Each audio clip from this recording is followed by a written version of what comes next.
if you look at it that way, I thought that was pretty cool. The midpoint of David's life would be, just in numbers like that, would also be the midpoint of the history of this world. If they're right. If they're right. Yeah, I thought that was pretty cool too. And the part about the days, that got me as far as the first Adam, the second Adam. Now, Psalms 11, the year 5771, tells us if the foundations are destroyed, what can the righteous do? Psalms 12 says the faithful vanish from among the children of men. Is that alluding to the rapture? Psalms 14 says they are corrupt and they have done abominable deeds. Is that the idol of the abomination? I don't know. And I don't mean the abomination, I mean the abomination. Okay? So, not much different either. Psalm 17, arise, O Lord, confront him, cast him down by your sword. And is that the defeat of the Antichrist? Now, these are written down in the Psalms by David. Okay? It's interesting to note that these are by David. We know that David had some heavily messianic prophecies in the book of Psalms. Psalms 18, great deliverance he gives to his king and to his seed forevermore. The year 5778 or 2018. Is that today that life as we know it, this world as we know it, is over?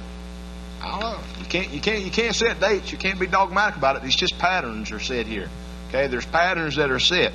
Now, 2,300 days. Y'all remember that? Is that ever questioned? Has that ever puzzled anybody? The 2,300 days. If you've ever went through Daniel and tried to do the days, am I the only person that's ever tried to go through and figure those days out? Did it ever puzzle you how you could not come to, it didn't add up to anything? Let's get a Jewish perspective on it and see what this fella come up with. Now, Daniel 8 states, I heard a holy one speaking, and another holy one said to that certain one who was speaking, how long will the vision be? And that's concerning the daily sacrifices now, and the transgressions of desolation. You want to know how long is it going to be? All right. Now he's answered, the giving of both the sanctuary and the Most High and the host be trampled underfoot. He wants to know how long that time's going to take. And he said to me, for 2,300 days, then the sanctuary shall be, well, it'll be cleansed at that point. Now, this is the prophecy given. This is what Daniel saw. Now, the King James Version says 2,300 days. But from a Jew, you know, the literal transaction from the Hebrew would actually be evening and mornings. Why? Their days start in the evenings. Would be evening and mornings. Now listen to this. If it's evenings and mornings, is that referring to the time of the daily sacrifices being a morning and an evening sacrifice of each day? And if you take it into that context, the daily sacrifices would suggest and possibly conclude the fact that this is actually could mean the 2,300 evenings and mornings, which is equal to 1,150 days. I know it's a lot of numbers and a lot of tongue twisting around there, but it makes the timeline that Daniel gives and that the book of Revelation gives, it works out right if you look at it from that way, if you look at it from a Jewish point of view. Because I always count days like we have, like 365 days in a year. Okay, you can't do it like that at all. But if you look at their days, if they do sacrifice in the evening and sacrifice in the mornings, if they do them twice, so each day would be 2, then you could get to the 2,300 days.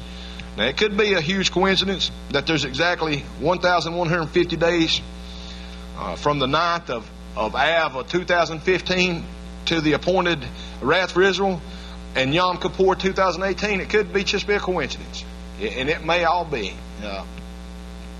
But July 26, 2015 to 19th of September 2018 would be the other second half, and it only happens this year. Now, that it could just be coincidental, but it divides up the prophecy that Daniel gives perfectly for the amount of days. Did anybody ever read the prophecy that Daniel gives in the book of Daniel and the book of Revelation? Both of them talks about a time period. Both of them talks about the time period broken up in half. Okay. Now, what is the 9th of Av or of Av? You might ask. Why does that day mean anything? In history, here's what has took place on that date. 587 BC, the first temple is destroyed by the Babylonians. These are historical facts. Okay, everything has a date, everything has a time on it. In 70 AD, the second temple is destroyed by the Romans. Same date, 9th of Av. Yeah. Now, 135 AD, Bar Kokhba himself is killed along with more than 100,000 other Jews. This is always pertaining to the Jewish people. Look how these dates jump out to the Jews and what it means to them. 1290 A.D., King Edward I of England signs an edict expelling all the Jews from England. Wanting rid of all of them. Get them out of there. 1492 A.D., the Alhambra Decree takes effect, which expels all the Jews from Spain and from all Spanish territories. Why is it that the world is always trying to get rid of the Jew? Anybody ever ask yourself that questions? Why does the world always try to get rid of the Jews? Because the world is of the devil, and the Jew is God's chosen people. And the devil hates the Jew. That's narrow-minded and simple, but that's a fact. Now, 1914 A.D., World War I begins when Germany declares war on Russia, and the Russian government, they began a campaign of persecution against the Jews at that time. Did y'all know that? All you ever hear about is the German persecution of the Jews. The Russians did it too. The Jews have been persecuted all along the way by just about every people group. 1940 A.D., Himmler, anybody ever heard of Himmler? Nazi? He presents his plan for the final solution. He presented to Hitler, and he was all for it. He was all for the final solution, getting rid of the Jews. To the Jewish party, or the Jewish problem from the Nazi party, what was the final solution? They gassed them. They lined them up, and they had concentration camps set up all over Europe. Cattle carted them off like animals, gassed them, burnt their bodies alive, men, women, and children, spared not. History repeats itself, they say. 1942 A.D., the Nazis began deporting Jews from the Warsaw Ghetto. All this took place on the 9th of Av, the same time each year. All this stuff took place. That could be a lot of coincidence, I know. But possibly July 26, 2015, the 9th of Av could be even worse. Could be even worse, because that falls at the 3.5-year time period when the abomination of desolation could be parking himself in the temple of God, claiming that he is God. And the persecution of the Jews then could be a whole lot worse, because it's told in the book of Daniel that the Antichrist makes war with Israel, and he has power to overcome them. He overcomes them. He slays them left and right. It's taking place left and right. They said, he says to saints, yeah. But beloved, listen. In Zechariah 14, we're told that when the Lord returns, then the Lord shall go forth and fight against the nations that's gathered up against Israel. In the day when he fought with them against battle, and his feet shall stand in that day upon the Mount of Olives, which is before Jerusalem on the east. And the Mount of Olives shall cleave in the midst thereof toward the east and toward the west. There shall be a very great valley. Half of the mountain shall remove toward the north, and half of it toward the south. And you shall flee to the valley. Now who's he talking about? He's talking to Israel, and they're fleeing. You shall flee to the valley of the mountains, for the valley of the mountains shall reach unto Azal. Yea, you shall flee like as you fled from before the earthquake in the days of Uzziah, king of Judah. And the Lord my God shall come, and all the saints with thee. Wow.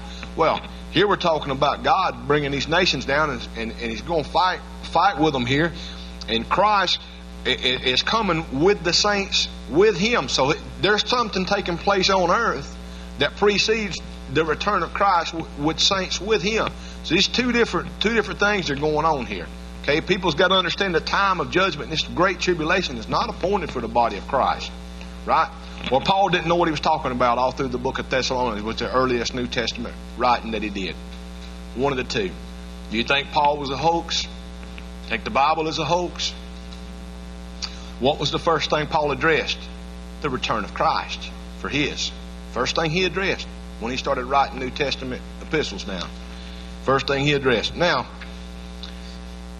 I'm going to ask a question. In Daniel 12:2, there's an odd remark that's given. If you remember this is an odd remark. It says, blessed is the one who waits and reaches the end of the 1,335 days. Remember 1,330, if you times them times 2, that'd give you the time back if it's the evening and the morning sacrifice. What's he talking about? 1,335 days. Why does that date get thrown in there? Does anybody remember reading that when you're reading the book of Daniel and say, well, how come it's a different time there? How come there's different days given? Now, the Hebrew festivals, if you study those, you can find there's exactly 1,335 days from Yom Teruah 2000.